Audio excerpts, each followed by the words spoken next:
The Pirate Axe anime arc continues as a thief and a cleric are being chased by a group of bandits. While most of our army is off fighting the enemy, Marth senses a danger unlike any he's faced before. He makes his way towards the village and sees Hector from Fire Emblem 6. In his old age, he gives the young pantsless prince one of the strongest weapons in the game, the Devil Axe. We're going to give this to a member of the Axe family immediately. While Marth is wandering towards the village, he misses out on getting to meet the new recruits. Julian, other than his speed stat, his base stats are abysmal. He does, however, have great growth rates for Shadow Dragon standards. On lower difficulties, he could be a useful combat unit. These in this game can unlock doors, bridges, and chests. Bridges can be counted on one hand how often you'll see them in the game. Door keys are buyable, and when it comes to chests, Marth will receive something that makes Julian obsolete in a few chapters. Lena. Think of Riss, just a billion times better. With a great base save rank of C, letting her use the warp staff from the start, allowing players to move a unit anywhere they want on the map. Want to send a unit to kill the chapter's boss in one turn? How about visiting a village well before a thief can have the chance of destroying it?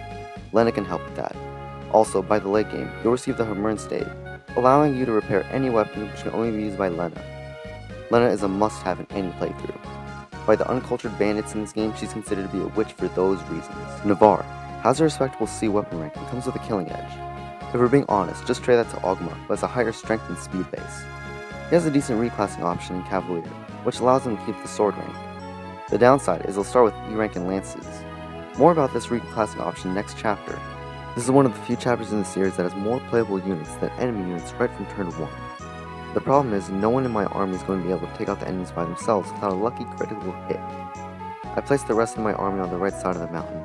They're going to take an assault from both sides, but at least I'll be able to funnel the enemies in one at a time, rather than having to fight them all at once. For some reason, some of my mounted units are having trouble throwing javelins at a weapon triangle disadvantaged thief. I mean, how difficult is it to throw a weapon while on horseback, or up in the skies while on a Pegasus? It just don't make no sense. I make an effort to have Cord reach D rank in axes, and to my surprise, he gets a good level up out of it. He still needs a bit more investment though. After clearing a good number of enemies from the back side of the mountain, I have Sita make Navarre have an existential crisis about how it's wrong to hit a woman, thus forcing him to join our army. Stop this now!